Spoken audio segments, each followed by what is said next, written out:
जीवन में परिस्थितियाँ हर क्षण बदलती रहती हैं, लेकिन हमें धैर्य बनाए रखना है, सद्गुरु पर विश्वास बनाए रखना है। परिस्थितियाँ कैसी हैं इस पर कुछ भी निर्भर नहीं करता। हम परिस्थिति को कैसे लेते हैं सब कुछ इसी पर निर्भर करता है। अगर राह में पत्थर पड़े हैं तो वो भी सीढ़ियाँ बन सकते हैं, और जब हम परिस्थितियों को गलत ढंग से लेते हैं तो वो सीढ़ियाँ भी राह में पड़े पत्थर के समान मालूम होती हैं। एक बार एक बिछुड़ी स्त्री जो कि एक सन्यासी थी, एक रात गांव में भटकती हुई पहुंच गई। वो रास्ता भटक गई। उसे जिस गांव में पहुंचना था वहां न पहुंच करके वो दूसरे गांव पहुंच गई। उसने जाकर के एक घर का दरवाज़ा खटखटाया। आधी रात थी, दरवाज़ा खुला, लेकिन उस गांव के लोग दूसरे धर्म संप्रदाय को मानने वाले थे और वो बिछुड़ी थी दूसरे धर्म की। उस दरवाजे के मालिक ने दरवाज़ा खोला और उसको देख करके फिर बंद कर लिया और कहा, देवी ये द्वार तुम्हारे लिए नहीं है, हम इस धर्म को नहीं मानते, तुम कहीं किसी और जगह पर खोज कर लो। और उसने चलते वक्त ये भी कहा कि इस गांव में शायद ही कोई दरवाज़ा तुम्हारे लिए खुले, क्योंकि इस गांव के लोग दूसरे धर्म को मानते हैं और हम तुम्हारे धर्म के दुश्मन हैं। आप तो जानते ही हैं कि धर्म आपस में बड़े शत्रु हैं। एक गांव का अलग धर्म है और दूसरे गांव का अलग धर्म है। एक धर्म वाले को दूसरे धर्म वाले के यहाँ कोई जगह नहीं है, कोई आशा नहीं है, कोई प्रेम नहीं है। सब द्वार बंद हो जाते हैं। द्वार बंद हो गए उस गांव में। उसने 2-4 दरवाजे और खटखटाए, लेकिन दरवाजे बंद हो गए। सर्दी की रात है, अंधेरी रात है और वो स्त्री अकेली है। वो कहाँ जाएगी? लेकिन धार्मिक लोग इस तरह की बातें कभी नहीं सोचते। धार्मिक लोगों ने मनुष्यता जैसी कोई चीज़ अपने अंदर रखी ही नहीं। वे हमेशा सोचते हैं ये हिंदू है, ये मुसलमान है, ये बौद्ध है, ये जैन है। आदमी का सीधा मूल्य उनकी नज़र में कभी नहीं रहा। उस स्त्री को वो गांव छोड़ देना पड़ा। आधी रात वो जाकर के गांव के बाहर एक पेड़ के नीचे सो गई। कोई 2 घंटे बाद ठंड के कारण उसकी नींद खुली। उसने आँख खोली, उन आसमान के तारों को देखा। उस पेड़ पर फूल खिल गए। रात के खिलने वाले फूल, उनकी सुगंध चारों ओर फैल रही थी। पेड़ के फूल चटक रहे थे, आवाज़ आ रही थी और फूल खिलते जा रहे थे। आसमान तारों से भरा पड़ा था। वो आधी घड़ी मौन होकर के उस पेड़ के फूलों को खिलते देखती रही, आसमान के तारों को देखती रही। फिर दौड़ी उस गांव की तरफ। फिर जाकर के उसने उन दरवाज़ों को खटखटाया जिन दरवाज़ों को उनके मालिकों ने उसके लिए बंद कर लिया था। आधी रात को फिर कौन आ गया। उन्होंने दरवाजे खोले तो वो वही बिछुड़ी बाहर खड़ी थी। उन्होंने कहा, हमने तुम्हें मना कर दिया था, ये द्वार तुम्हारे लिए नहीं खुलेगा, तुम फिर दोबारा क्यों आ गई? लेकिन उस स्त्री के आंखों से कृतज्ञता के आंसू बह रहे थे। उसने कहा, नहीं, अब द्वार खुलवाने हम नहीं आए हैं, अब ठहरने नहीं आए हैं, केवल आपको धन्यवाद देने आए। अगर तुम आज मुझे अपने घर में ठहरा लेते तो रात आकाश के तारों और फूलों का चटक करके खिल जाना मैं देखने से वंचित रह जाती।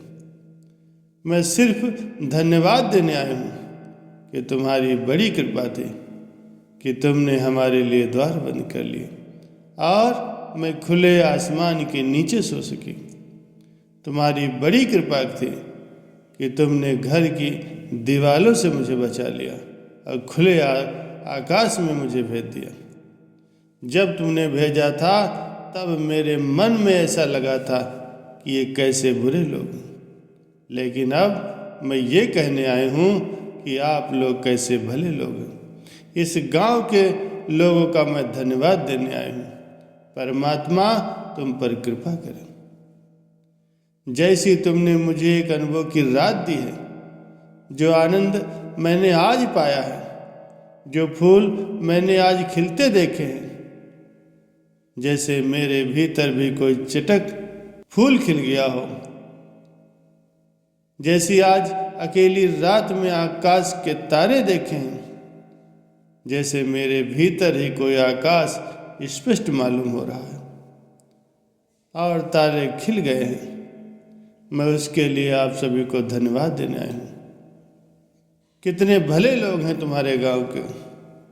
प्यारे सज्जनों, परिस्थितियाँ कैसी हैं इस पर कुछ भी निर्भर नहीं करता। हम परिस्थिति को किस प्रकार से लेते हैं सब कुछ इस पर निर्भर करता है। अगर राह में पड़े हुए पत्थर हैं तो वो भी सीढ़ियाँ बन जाते हैं। जब हम परिस्थितियों को गलत ढंग से लेने लगते हैं तो सीढ़ियाँ भी राह में पड़े पत्थर के समान मालूम होते हैं। जिनसे रास्ता रुकता है वही पत्थर सीढ़ी बन जाते हैं। सीढ़ियाँ पत्थर मालूम हो सकती हैं, अवसर दुर्भाग्य मालूम हो सकता है।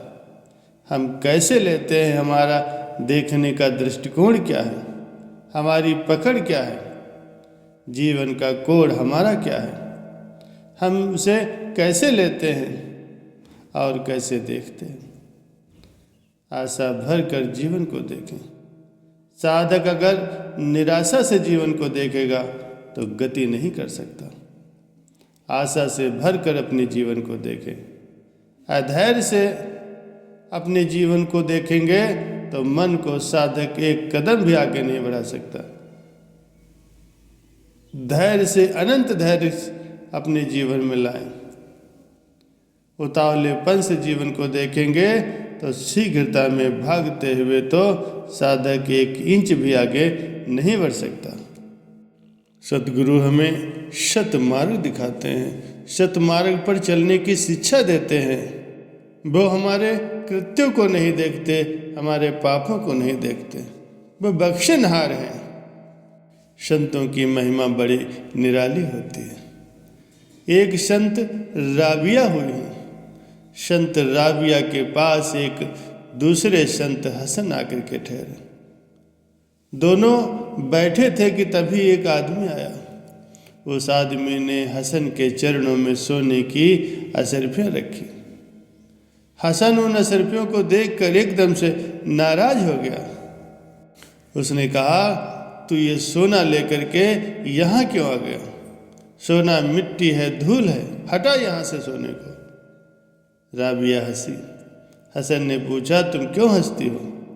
राबिया ने कहा, हसन, तो तुम्हारा सोने से मोह अभी तक गया नहीं। सोने से मोह? हसन ने कहा, मोह नहीं है, इसीलिए तो मैं इतना चिल्ला रहा हूँ कि इसे हटा यहाँ से। राबिया ने कहा, मोह न होता तो चिल्लाते ही क्यों? अगर मिट्टी ही है सोना तो मिट्टी तो यहाँ बहुत पड़ी है, तुम्हारे आसपास पड़ी है, फिर तुम क्यों नहीं चिल्ला रहे हो? ये आदमी थोड़ी सी और मिट्टी ले आया तो क्यों चिल्लाना? इतने आग बबूला क्यों हो रहे हो? इतने उत्तेजित क्यों हो रहे हो?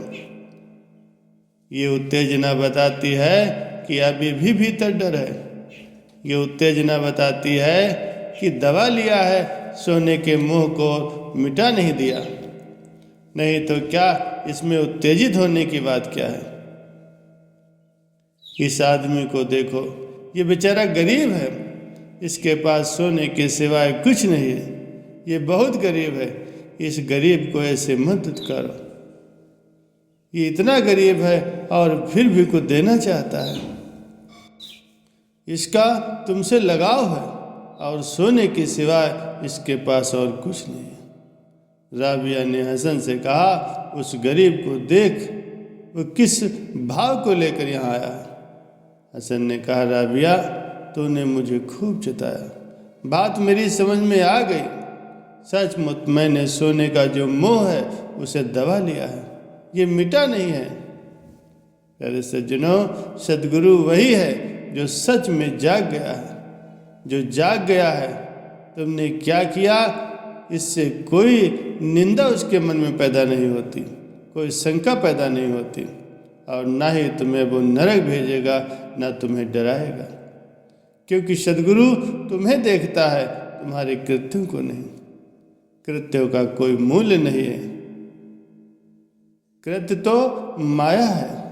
तुमने जो किया उसका कोई मूल्य नहीं, तुम जो हो वही मूल्यवान है।